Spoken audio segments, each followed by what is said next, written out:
Hello and welcome to Dr. Teach Me to Parent. Glad you're back with us again today. We have a very good and very special kind of program today as we talk to Lenice Castle. And Lenice Castle is with the Child Evangelism Fellowship, having after-school programs for kids in the neighborhood area, and she will unfold a little bit about not only the organization with which you work, but the families with which you work and the children with which you work, and help us kind of understand family life and parenting and what's going on in the American family, at least as far as those that you work with. So we'll put that into our perspective today for our program. But before we start, I want to give you just that quote. You see it now on the screen in front of you, and it's an important one because Abraham Lincoln said it. And it's an expression of Abraham Lincoln's own personal experience with his own family, with his own mother. And it's an important one then for us to kind of pay attention to. Here's what it says: the greatest lessons I have ever learned were at the knees of my mother. Lenice, that's probably true. Mm-hmm. Is that your experience? Was it at the knees of your mother that you learned the lessons of life? Mm-hmm. Give us a little perspective on your own personal upbringing as a family. Okay. So I would say yes. I came from a very healthy, high-functioning home. Good. And, Good. I remember my mom once telling me to talk to her like she's my friend. Oh, yes. And not my mom. Ah. So it really opened up always the lines of communication, and for me not to be. Did you like that? Because sometimes we say to parents, you're not the child's friend. Right. You can't be a friend. Right. But there's a difference. I think what she's trying to tell you is that see me as a friendly person, but I'm not your buddy. I'm not your peer. I'm not your friend. She didn't become a child. Right. I mean, she still gave me the boundaries, and that's it. That's where the parent comes in. Right. So she was very much my mom, but also one I felt safe talking to, and so I think that that's really important. I think it's very important because kids don't have really anybody to talk to. Teachers are not really available to kids these days. They're busy and they are focused on their teaching. And where does a kid go? Yeah. If he doesn't have a grandparent or uncles and aunts and that kind of thing. So really a parent has to be the one that is available. Yeah. And I kind of like what you said. She wanted to be a friend or be friendly to you, be available to you, and provide a safe interactional pattern so that you felt safe to talk. Absolutely. And if you don't feel safe, you don't talk. Right. Don't talk to anybody. Then you start holding stuff into yourself, and you start brooding, and you have anger, and you have resentment and bitterness, and a lot of that stuff then results into all kinds of unfortunate behavior. Yes, and I would say with that, that my mom never, and my dad, didn't have a knee-jerk reaction. They didn't overreact. I see. So, sometimes children, and this is, I think, what you want as a parent, you want your children to tell you even the hard things that you don't want to necessarily hear. Those kind of things you don't want to hear, but yet at the same time you want them to say it to you because so you can they deal can't with carry it themselves. You can deal with it. You can help them struggle with it. Yeah. And navigate it, whatever it is. So I would say it definitely, my mom was, I just learned so much from her. Yeah. So how did she talk to you? How did your mother and you relate? Was this like in the car and then going back and forth to school? Was it before you went to bed at night? Was it over the dinner table? Was it like family time? I mean, how was your mother accessible? Well, she was very accessible, and I was a talker, and so... oh, were you? Yeah. One time, even, I talked so much, I would follow her around the house that she actually gave me a tape recorder and said, here, talk to this, and I'll listen to it later, because I was the youngest of three. Be quiet, you're right, and she had, things to do, but actually the lines were always open in the car, at home. When I would come home with things that were maybe weighing on my heart, as a child or a teenager or a young adult woman, she would listen, and then she would listen, and actually then she would often pray with me, and so it was very authentic, very just. So you must real. have formed a very long-term friendship with your mother. I mean, that seems to me where it starts, but it must have gone on through, has it? Oh yeah. I mean, even today, yes. as an adult, and she's still the available person in your life. Yes, she is. Yeah, she definitely is. So, but I would add to that, I was blessed to have a mom and a dad, and our household was bustling. It was high functioning. It was healthy. We ate dinner together. We laughed a lot, and we had fun. And even if we had to eat later, we still ate together because you my waited parents until valued everybody that. was there to eat, and you ate Right. as a family. Right. You know, it's an interesting point because if I see 10 kids in a day, one of them will tell me that they eat together as a family. Yeah, it's really Is that your experience now Yes, with the absolutely. children and the families you work with? Yes. Yeah. Absolutely. And so, at the dinner table, over a meal, whether it's with family or friends, that's when you talk. Yeah. And that's when you just you relax and you That's where you learn open to up. talk, by the way. Yeah. That's where you learn to communicate. Right. That's where you learn to share. That's Right. where you learn to open up your life. Right. That's when you learn to learn, Right. from each other. I can't understand why we don't use that kitchen table more. I know. Because so much is learned there. Right. And so much is missed when we don't. Right. I agree. So I had the benefit of having all of that. So it was just a really it was healthy. It's what I wish children today could experience. Did you, now let's just move forward. Yeah. You have your own family. You have Yeah. what, 2, 3 kids? Three kids. sons. 3 sons. Do you the same thing? I mean, are they friends with you, so to speak? You with them? Or do Yeah. you talk? Do you have dinner table together? I mean, are you repeating the same pattern? Yeah, definitely. And my husband had that as well with his family. Oh, so did he? Okay, so together, both of you come from that Right. perspective. where you eat dinner together, and all of our sons, when they were young and in high school, they all played sports. So a lot of families may not do this, but we did this. It worked for us. We'd wait till the last one came home, and we'd have Yeah. dinner together.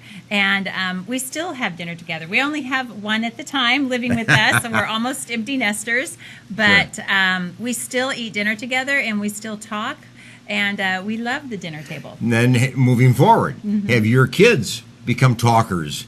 Do they share? Do they have friends? They're not married, so One is. one is. But same, is that pattern being repeated through this next generation? I see it, yes. It is, huh? Yeah, they're good listeners, and they're good talkers. They are able to engage with adults well, and with others, and with children.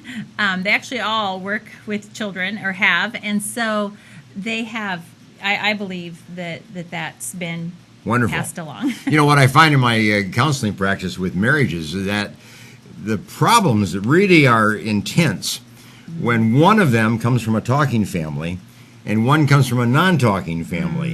And then they marry. Yeah, yeah, And then what do you do? yeah, The one that talks expects to talk. yeah, But the one that doesn't talk expects not to talk. yeah. And so there's this immediate conflict that takes place in the marriage.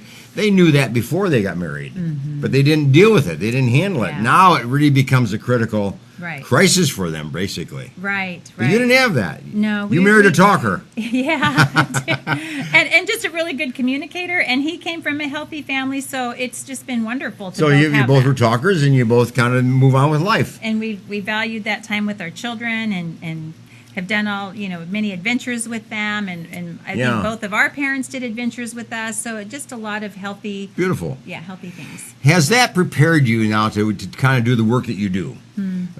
Give us just a little synopsis of kind of what you do. You work with children after school through an organization which you call as Child Evangelism Fellowship. So you have, once a week group meetings for kids at different schools? Or are they in homes? Or are they in neighborhood parks? Or where do these kids come together with you? So yes, I work for Child Evangelism Fellowship, which is a very long name, so we call it CEF for short. And so CEF sponsors after-school Bible clubs. They're Bible clubs. They're Bible clubs. So. And we're very clear about that. And we're in schools, so it's right after school on school campuses. Oh, on campus, but after school. After school. Yeah, we've been around for 82 years, and so prior to 2011, they were often done in homes, these Good News Clubs, but now we can be on public school campuses. I see. Is this done here only in Fresno? No, we're worldwide.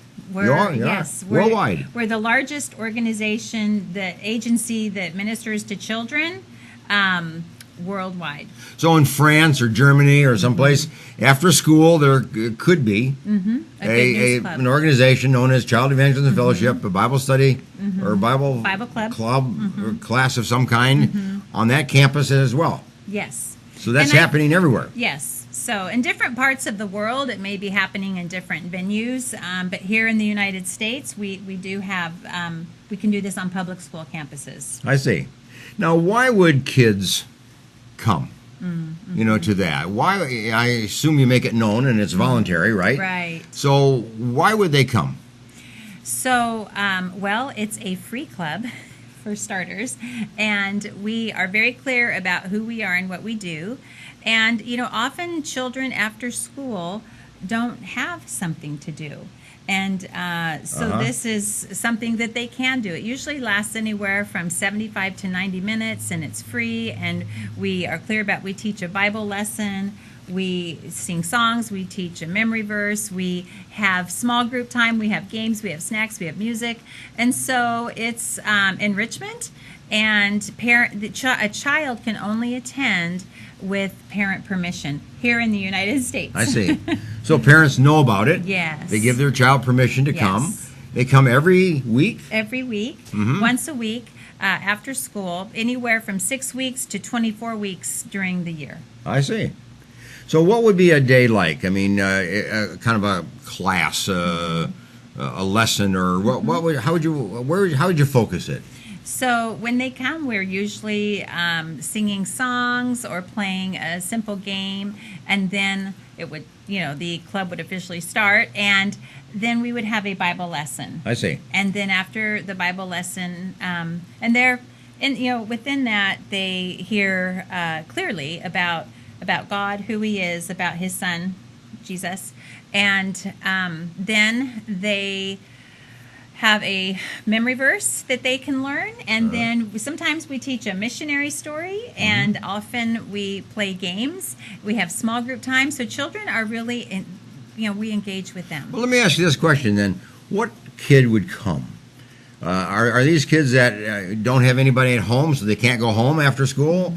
They're basically homeless for maybe a couple hours, or are these kids that are church kids and they would just continue to do that at school, or these kids that are coming from homes that are distressed in some kind of way? So I would say, what's the background, home background of the kids that you work with? I would say it's both, but probably predominantly kids who don't attend church. Okay, but many do. So it's both. But I will say this, that parents today are busy. They're often overwhelmed. That's what I was wondering. Yeah. And they, we have a statistic we do share in our organization that 80% of children today do not attend church. And so parents just, they're busy or they're working. And so really we bring church to them. And so I would say children, I've even had children tell me, Mrs. Castle, I'll see you at church today, or something like they think of the Good News Club as church. So we really flip that bring it to around them by saying, okay, if the kid did not come to your program on an after-school day, where would they go? I mean, these are kids that don't have a home to go to particularly, or they'd be on the street for a while waiting for somebody to come home after work, or, I mean, where would they be? Yeah. Well, I'll tell you, I think today many children are raising themselves. That's what I was wondering. That's the group you're working with. Yes. I mean, the area that I specifically work with, not all children are like that, but the population that I serve, by and large, I would say are really on their own, and so parents will give permission for them to come, but they might walk home. They after the club, parents have to tell us how they're supposed to get home, if they walk home, if they're picked up, or if a bus picks them up, or whatever. And so, but I've observed that children are going at it alone. They're really unsupervised a lot. Add to that just a little bit in terms of the home today that you see. The home in America, basically, is not just Fresno, but we're a prototype. Right. But is the home kind of a friendly home, an interactive home like you grew up in? Right. Or is the home very different today with these kids that you work with? My observation is that it's very different. it's interesting. My experience, we didn't have all the technology. Well, that's true. And I think Yeah. that's played a big role. I think children today, parents are overwhelmed, or they are self-absorbed with their own concerns just of daily living. And so when they're working maybe 2 jobs, maybe 3 jobs, so therefore their children have to take care of themselves. So it's when you're tired, you come, your children are there, you want the TV on. You want somebody else to Sure. entertain your kids. But the truth is, we need to turn the TV off. Are these kids primarily coming from a one parent home? By and I mean, large. are these kids being raised by grandparents? I mean, is this kind of a unique population of kids that really don't have a home such as you described, Right. 2 parents and interactive parents and Right. My observation is that it's very different than what I experienced. It is a one parent, and I would even say many children are not being raised by a parent, but a grandparent or an aunt or an uncle or a brother or millions a sister. and millions of grandparents are Yes. raising kids. And they're tired. Yeah. They're tired. And so I would say it's a lot. I don't know the percentage, but my observation, it's very high that children are being raised by a single parent that is often overwhelmed, or somebody else like a grandparent, aunt, uncle, brother, sister. And so that alone creates a lot of challenge to be refreshed, and you don't have someone to lean on to say, okay, Sure. it's your turn to take care of Yes. this. And Yes. so I see that a lot. Yeah, or the oldest sister. Right. Perhaps older is the mother. siblings. Right. She's the mother of the other Right. 2 or 3 kids coming down along, and she's the one that is now maybe in high school or out of high school, but now raising the kids. Right. Absolutely. So that these kids would want to go to something after school. Right. Give them some structure. Give them somebody to pay attention to them. Yes. Somebody to talk to them. I would imagine they would love to come. Yes, and that's so true, because we care, like we sincerely care, and children, they just want to be heard, they want to be cared for, They do. and They do. so often they're not. It's the connection. Yeah, Kids want to connect. right, And if you're a caring person, Right. they'll attract themselves to you, and they'll connect with you. right. They'll talk and they'll hang around you. They'll touch you. Yeah. Do they? Well, they sure would like a hug, Yes, and yes. we certainly do that, or just a gentle pat on the back, Sure. or because Well, there's connections in a lot of different Yes, ways. That's right. exactly. But they really want someone to engage with them and to look them in the eye and ask them how they're doing. And I think that's another observation on what I've observed parents is they're coming to pick up their children, and I've maybe called their home to talk about different things with them. There's a lot of yelling. There's a lot of Well, there'd be anger, conflict, there'd be violence, frustration. there'd be a lot of stress. Yes. I gather a lot of frustration Yeah. in these kind of homes because, mothers, if she's going to work and has to come home and take care of the kids, she's Right. had a full day. Right, and she's tired. Yeah. And so that just, your patience is this much Sure. with children, but when they come to us, we have the opportunity to care for them. Do these kids talk? Mm-hmm. I mean, do they tell you about their home? Do they tell you about what's going on at home? Do they kind They of do. use you as a person that they can kind of reveal their experiences to? Yes, we have in our Good I'll News call them their Clubs- secrets, so to speak, even. Well, and they do. Children are little sponges, and they also just speak what's on their mind comes out What's their on mouth. their mind, that's right. And so we have a small group time in the Good News Club. We also have a counseling time where if they do want to know more about the Lord, we talk to them about that. And then also we have prayer requests. So we teach them to pray and that God cares. And so in that context, they will share their requests. And it's anything from I'm sad because my cat died to my grandma died to there's a lot of yelling in my house. There's a lot of fighting. My brother or sister ran away.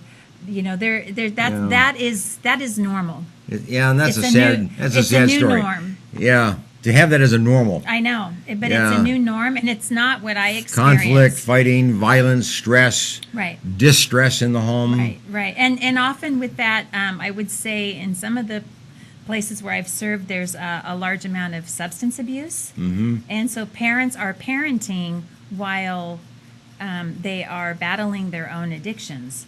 And so that's just crazy. They can't do that. No, it's just, so I mean, therefore you can't serve two masters, if you Right. will. So Right. you're either going to be a parent or you're going to be an addicted person. Right. Yeah. So the functionality of Yes. what you're able to do, lessens drastically if you're battling your own. And that's, I do observe that. Not all. There's some really wonderful, loving people that you can tell they're just doing their best. But that's an interesting point, because parents may be not doing very well at all, but they don't want to be that way. Right. They really would be. Right. They would rather be functional. They'd rather be effective. Right. Do they know how? Well, that's I mean, is that really the question? They don't know how. They have so many other issues going on in their life that they can't separate that out and be a consistent, effective parent.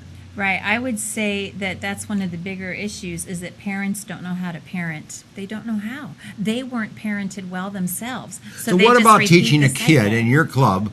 What about teaching a kid some parenting skills? Right. So that the kids go home and tell their mother Right. or their auntie or whomever it is, that these are the kind of ways that it would be good to have as a family life. Right. Yeah. I think they do bring things they learn in the Good News That's what I'm Club wondering. home. Yeah. Yeah. I think they do bring home, things that they learn in the Good News Club. Even just caring, even, talking and engaging. And we give out materials for them to read. We even give out Bibles, and we ask them, if the child is not a reader, we'll say, is there someone in your home Yes. who could read to you? Because another observation is that children are not read to.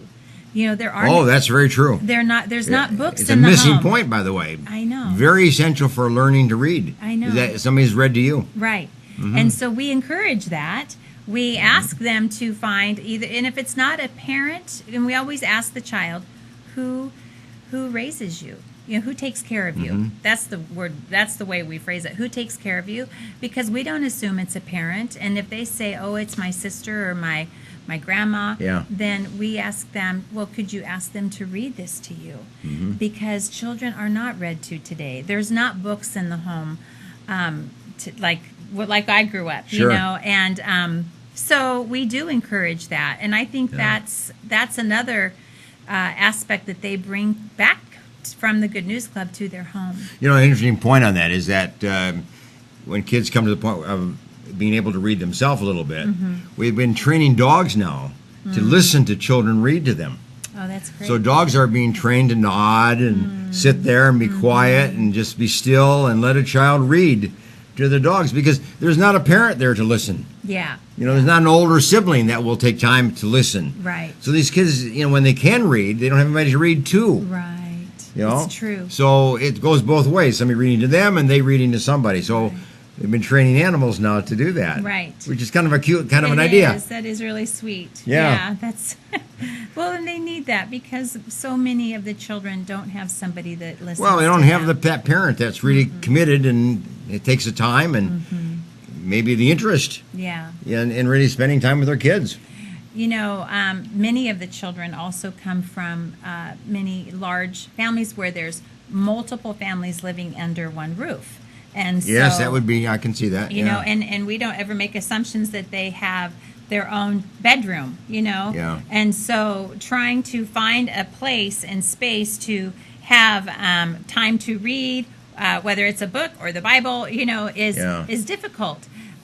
So that's another challenge, I think, for today's child and for parents too. It's hard to kind of think of a child having no bedroom, no sacred place, no safe place, to be. Right, and that's a new reality. You have to sleep under the dining room table or sleep in a corner somewhere or wherever. And the absence of a snuggling place, which is what kids need. Right. You need to have snuggling behavior.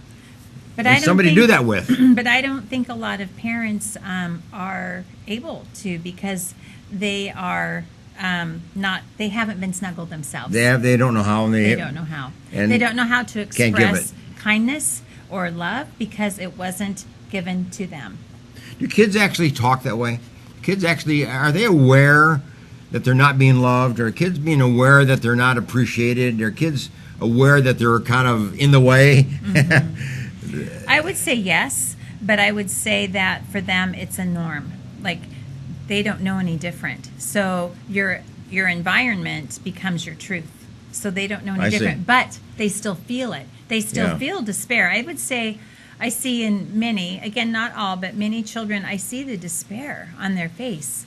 And when they come into the club, you can just see that they're heavy-hearted because they're not receiving that. Yeah. And then, even when I'm at the grocery store, I'm appalled at how I hear in public places children being talked to by adults, and we get those same children in Good News Clubs, and teachers get those same children in school. Yes. And it's just really a tragedy because kids. So therefore, they're not. Many are not learning to express themselves with kindness.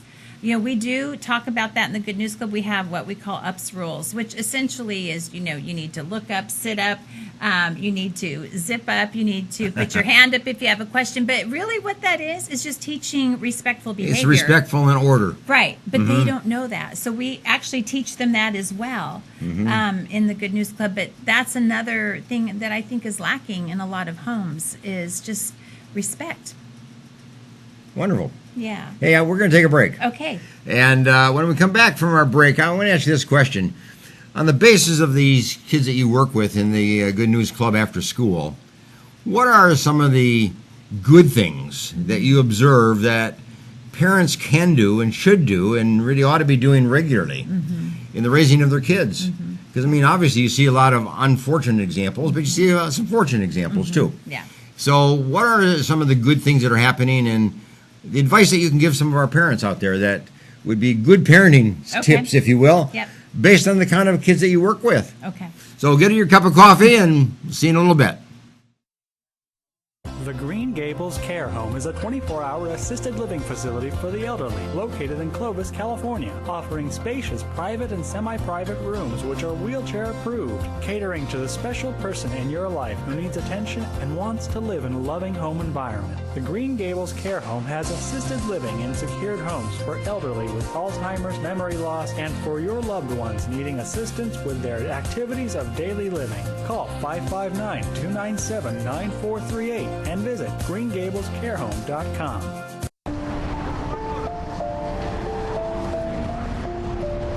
Sometimes good intentions hurt rather than help.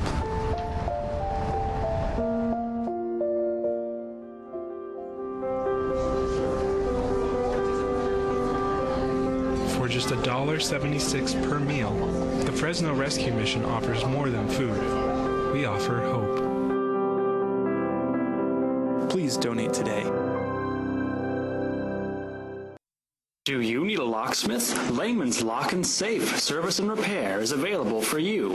559-228-1805. Gained a lot, learned a lot, and got a lot of love.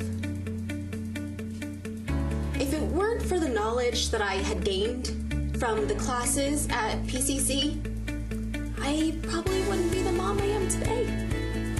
See, there it goes. I would love you to meet my son, Aaron. My situation was very difficult. I didn't know how my life was going to turn out. We graduated in June 2010 and we got married in July. And through family, the Pregnancy Care Center changed our lives. The Pregnancy Care Center was a huge, vital part in helping me walk through that pregnancy, in educating me and loving on me during that time.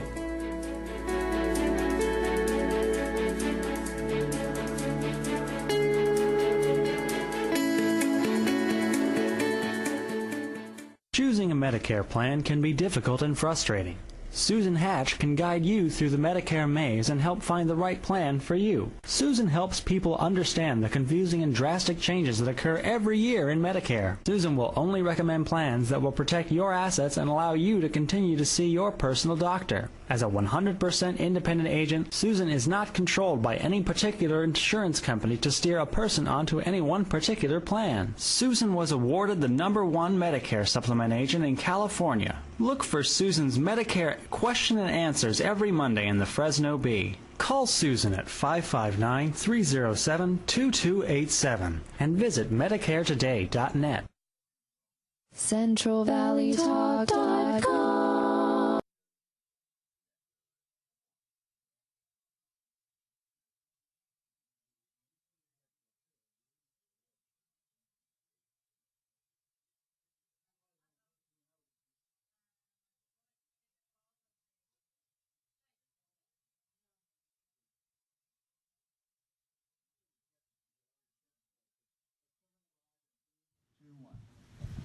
You may have to hold that just a little bit. Okay, welcome back as we now pick up our story again with Lanice Castle of Child Evangelism Fellowship and the Good News Clubs, which are held on elementary school campuses after school. And Lanice, you got a lot of years of experience working with these, not only with these kids, but with the families of these children that come to your club after school. Many of them have very distressed homes, as you've been describing, have very distressed parents that are trying to raise them, and sometimes not even a parent raising them. Right. Some other kind of a surrogate parent raising them of some kind. But out of all that, what would you say to the average mother today, the average parent today, as to 2 or 3 or 4 things that you can say really they must do? I mean, what are some of the things that are important to do as a positive parenting strategy, so to speak? You know, honestly, I think the best thing they can do is take care of themselves, heal themselves, and forgive themselves. So a parent needs to be healed, needs to be healthy, needs to be strong, to raise healthy children. Yes. And they just need to be honest about that, and you know, I guess self-reflect, and then forgive themselves and heal the inner child, if you will. Yeah, you know, sometimes a parent is in a situation that they're sad because they're alone, you know, they're divorced or they're all alone and trying to raise these kids, and it's a tough thing to do. Right. So it's easy to kind of think of yourself in a kind of a sad, negative, depressed kind of way. Right. So to seek health for themselves Yes. would be, honestly, at the top of the list, because then that just flows into everything else. And then I just think practically, you know, from there, things like turn off the TV. I think so often today, because parents and you know, we'll just say maybe single moms, they are working, they are busy, they are overwhelmed. So screens become the child's babysitter. So you're talking about television, you're talking about iPhones, phone, computers, video games. Just say, you know, we're going to turn them off. And I know it's difficult because they are tired, but go outside. And if your neighborhood doesn't feel safe, you know, walk to a park. Libraries are free, and, you know, go to the library and find books, check out books, read to your children. So those are just some practical things, but I think it starts with being healthy yourself and healing yourself and forgiving yourself. So a mother wants to improve. Maybe some counseling. Finding a counselor would be good. Yeah. You know, to start with. Right. Just for herself. Right. Just get some sense of direction. Right. So maybe 2, 3, 4, 5 sessions with the counselor to help put things in perspective might be a good way to start. That would be a great way to start. Some parents aren't in that position, but they could, even reach out to the school and ask what the school might suggest, and have maybe some resources like that available. Sure. But I think just honestly starting with themselves and asking the hard questions, like, what do I want my parenting to look like? I mean, I know for that's a good question. My husband and I, we were, and I think my parents and I think his parents, we were intentional about the type of family life we wanted and what kind of parenting we wanted. You know, we often just parent as we were parented. Right. And some of us were parented pretty badly. Right. So we just do the same thing. Right, exactly. So the question is really, how would I rather be as a parent? How would I want to be known as a parent? Right. And then be intentional about it. Yes. Even write it down. You know, I know there was a time as a young mom, I just needed to write out how I wanted to discipline my children. Because, I see. And so have a plan, but I think it just starts with getting healthy yourself, and then there's practical things. Turn off the TV, read books, increase, be loving, stop yelling. I mean, I just hear so many yellers, and I've seen it. And so just stop yelling and speak kindly to your children. I always say the best way to discipline a child is on the couch. Yeah. Sit down together, Yeah. eye to eye, have a little visit, have a little conversation Yeah. about what was done wrong and what should have been done. Yeah. What would be the better way, the preferred way of handling that situation. And then if there needs to be some discipline, you can then do that. Yeah. But there needs to be that little conversation about it first. So the Right. kid needs to know what he did was inappropriate, Right. but needs to know what would be the appropriate thing to do. Right.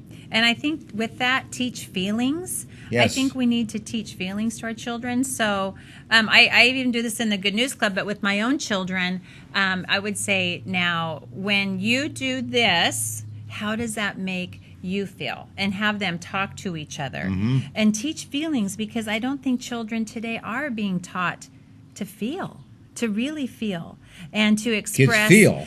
Right. But they don't know what those feelings really are, Yes. and what they mean, and how they can change them or improve them. Right. That's right. So I think it's important to teach feelings. Yes. Yeah.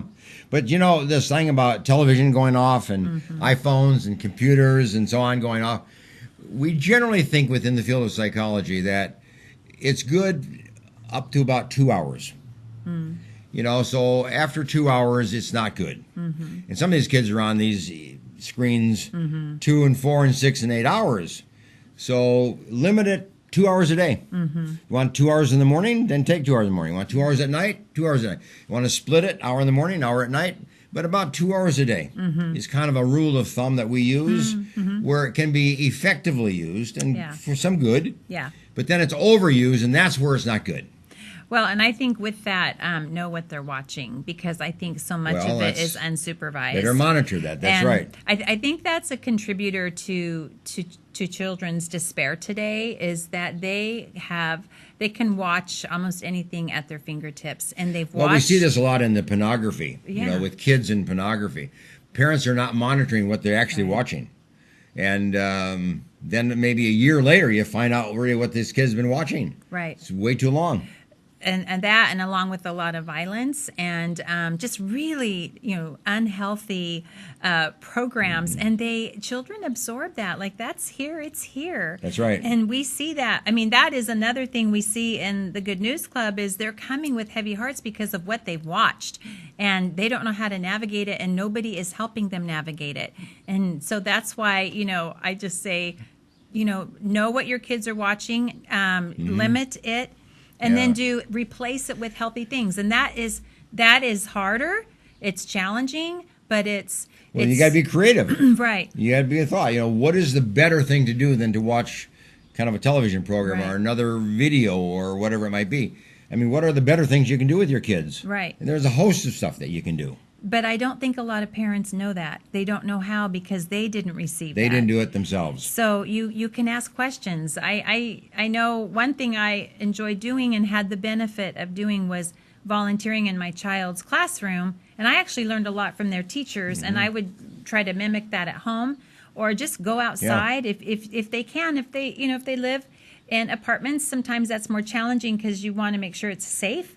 So you have to be creative, find parks, find libraries, or do stuff inside, but turn off there's just so much screen time, and I think it's just overwhelming. Their sensories are just too much. They need to actually step back from that. I was talking to a mother the other day that she has 3 children, and that particular day was she was tearing her hair out. Yeah. The kids were just not responding at all, and they were fighting with each other. She says, "Okay, kids, pack up. We're going to the park." Yeah. So she got these kids all into the car, drove 2 blocks down to the park, spent about an hour at the park, and those kids for the entire week thereafter were different kids. Wow. She says, "We're back to normal." Yes, yes. But something was going on. Yeah. That they just needed that kind of park experience. Yeah. It was simple. It was free. Right. I actually, a friend of mine who's a teacher, he had just a class that was really challenging, and one of the things he did at the beginning of the day was went out and ran with the kids. So There I you think are. just There you are. exercise. It's the togetherness. Yeah. It's the bonding. It's the connection. It's the activity. Right. The exercise. Right. Mm-hmm. I mean, they tell us as adults, if you feel good after a workout, well, it's the same for children. And if they're indoors and There they're you are. sitting a lot, they need to get out Yeah. and exercise. Have you learned to be a better mother by working with the children that you work with in the homes from which they come? I mean, have you learned that you do things differently today as a mother? Or you would have had you had kids of that age? You'd handled it differently yourself. Well, I'll tell you this regarding parenting, and what I've observed is actually to involve my children with these children. So, and that's what I would also encourage parents to do is teach your children to love others. So put them in those places to do that. Good. And find ways to do that, because that's part of teaching caring. Yes. And teaching feelings, because I think as I've involved my children in the ministry or the programs that we do, they've actually gained a heart for people who are different, and that's good for everybody. And also it develops compassion and caring. And so I would say that kind of came as a byproduct with what I do, is when I started to involve my children as children, the result was that they grew a heart of compassion for these children that they saw really challenged emotionally and spiritually and mentally and all of those things. Let me put this in perspective for schools. We have school teachers watching, principals perhaps. What's your advice for schools? We have these kids that are distressed. They're coming from distressed homes. They live in distressed neighborhoods. And there is probably not the connection with a real warm, loving parent that there could be, should be. What's the role of schools? These kids all come to school. Right. And So what's their role? Yeah, and I feel for educators, and I feel for administrators, because I think they're overwhelmed, and I don't blame them. But what I would say, to the degree they can, I would offer solid parenting classes. I would offer them to the degree. I know some school districts have that, but I would really dig into that, because these parents don't know how to parent and they're overwhelmed. And I would make sure I had childcare available and a meal if you can. And I would really teach parenting classes, because parents don't know how to be parents. I mean, that's a general statement, but I think it's pretty widespread. So schools can be more proactive, obviously. Yeah. Schools could have an afternoon program for parents. Yes. Or an evening Yes. program for parents once a week, once a month, or whenever. Right. And I know that's really not their primary function, because they're educators. That's why they're there. And I think that's why they're... But to correct the home helps the kid learn better. Right. Or to improve the home will Right. help the kid learn better. Right. So it is a part of education. It is. It is. Yeah. There's a lot of character programs in school districts, teaching character. And that's important. We need to do that. But it's difficult when a child may hear that at school, but they go home to a completely different environment that totally negates what they just learned at school. So now we have to work at the home. And that's why I really think that parenting classes would be really helpful. Personally, I'd love to see good news clubs for whole families. I mean, that, because the children, what they learn That's in a the good idea, news by the club, way. Yeah. Not just the kids, but it's the whole family. coming together, whatever And- the family does exist of. Right. Yeah. Because I think the children actually often are crying out and advocating for their parents to hear and learn what they're learning in the Good News Club. What about churches in our community? Can they play a role? Can they be more proactive in working with the children that you work with? Absolutely. How can a church kind of become more helpful or more involved?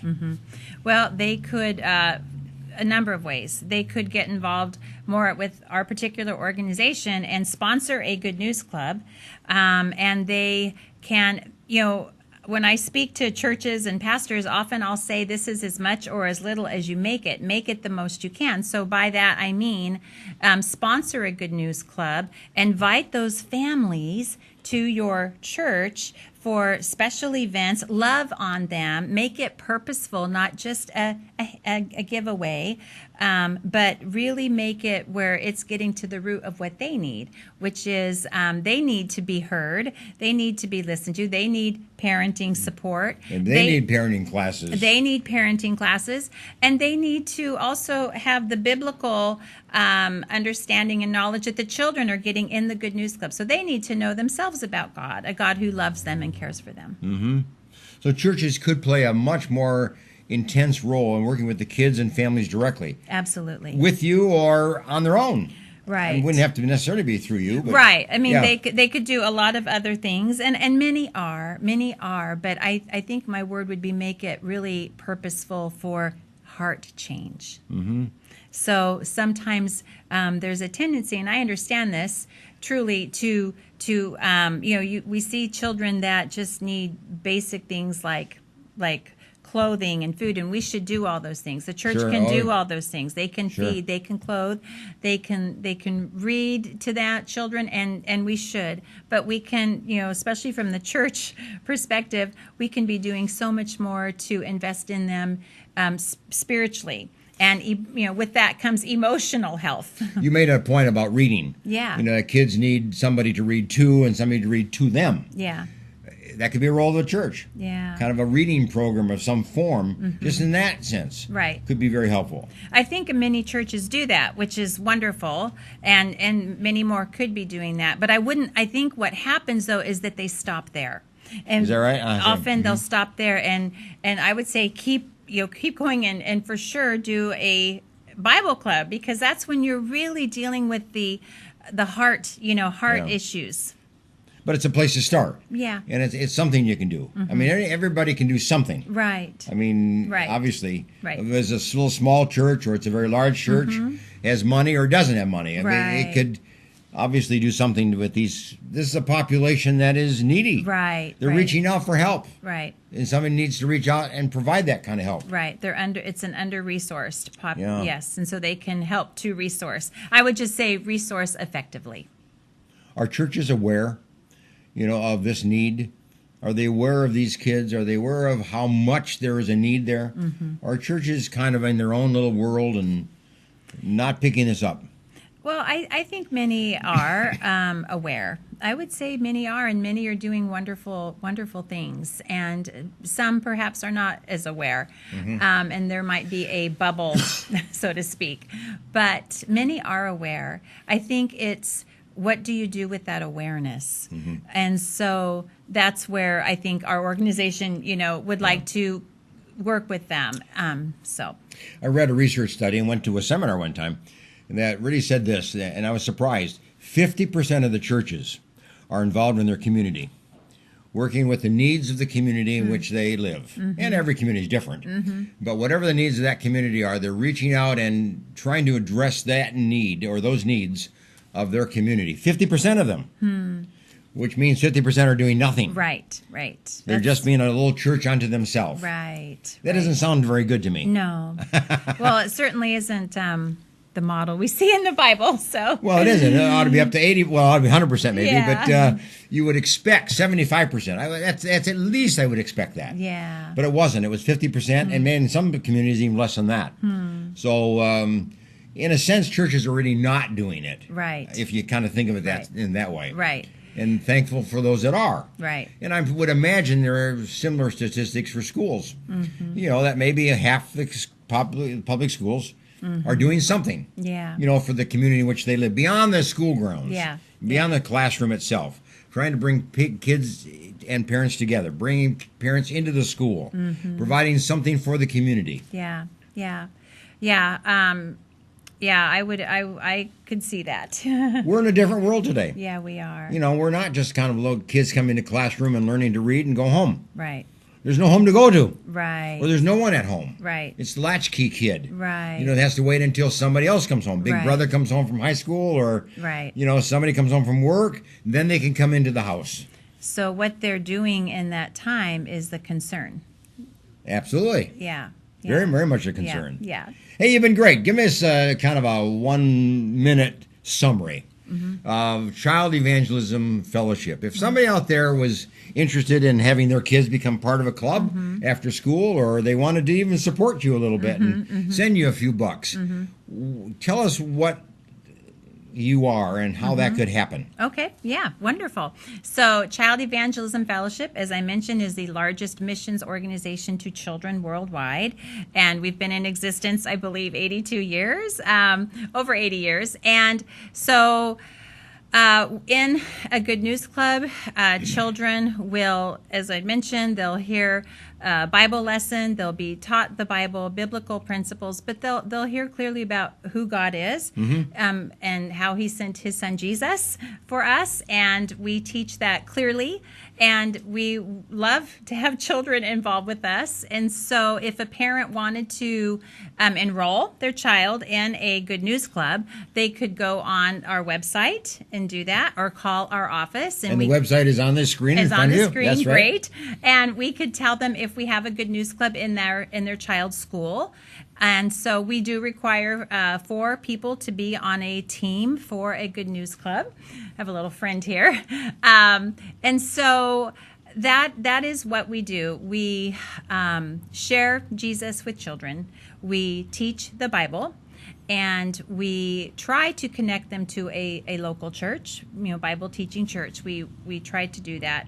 But we want to train up a generation to honor God. And so, as I mentioned earlier, 80% of children don't attend church today. And so we take church to them, so to speak.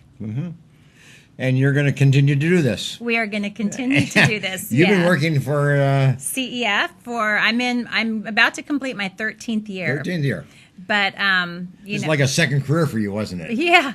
Kind of. Yeah, or my first one, really. So it's purposeful. We welcome parents to attend with children. We want them to know as well what the child is learning in the Good News Club. Let me end with a quote, and then I'm going to ask you to comment. Okay. And the quote is on the screen in front of you. There is no modern medicine as effective as a mother's kiss. Tell us about that. What is it? How did that strike you? Yeah, I think that a mother's kiss, or just touch, love, affection, provides security for children and safety. And children are craving that. And that's a healing balm. It is, and they want that, and so many don't have that. And I do believe in the Good News Club they get that. They get somebody who really cares, as we discussed earlier, but that's what children need and they want, is just someone who really cares about them and listens to them and loves them. Thank you. Well, Lenise Castle, thank you very much. Thank Child you. Evangelism Fellowship. The website is on the screen there. If you'd like to get in touch with her or the organization, please feel free to do so. But thanks for joining us today, and we'll pick it up again next week. And glad you were able to spend the hour with us. And maybe this was helpful to you, and pass the word, okay, would you? Let's increase our audience. Okay, bye for now. Thank you. The Green Gables Care Home is a 24-hour assisted living facility for the elderly located in Clovis, California, offering spacious private and semi-private rooms which are wheelchair approved, catering to the special person in your life who needs attention and wants to live in a loving home environment. The Green Gables Care Home has assisted living in secured homes for elderly with Alzheimer's, memory loss, and for your loved ones needing assistance with their activities of daily living. Call 559-297-9438 and visit greengablescarehome.com.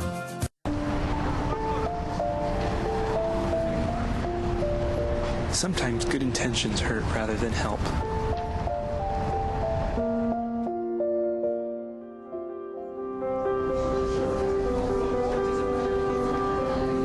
For just $1.76 per meal, the Fresno Rescue Mission offers more than food. We offer hope. Please donate today.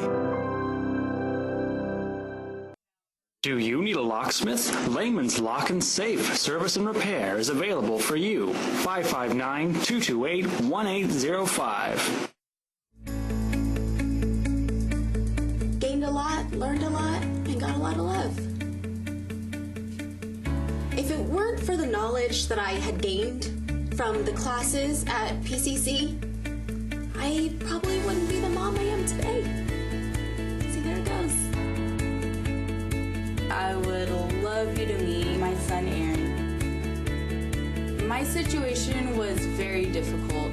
I didn't know how my life was going to turn out. We graduated in June 2010 and we got married in July. And through family, the Pregnancy Care Center changed our lives. The Pregnancy Care Center was a huge, vital part in helping me walk through that pregnancy, in educating me and loving on me during that time.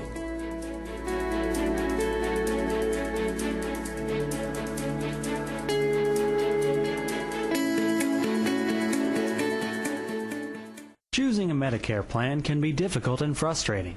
Susan Hatch can guide you through the Medicare maze and help find the right plan for you. Susan helps people understand the confusing and drastic changes that occur every year in Medicare. Susan will only recommend plans that will protect your assets and allow you to continue to see your personal doctor. As a 100% independent agent, Susan is not controlled by any particular insurance company to steer a person onto any one particular plan. Susan was awarded the #1 Medicare supplement agent in California. Look for Susan's Medicare question and answers every Monday in the Fresno Bee. Call Susan at 559-307-2287 and visit MedicareToday.net. CentralValleyTalk.com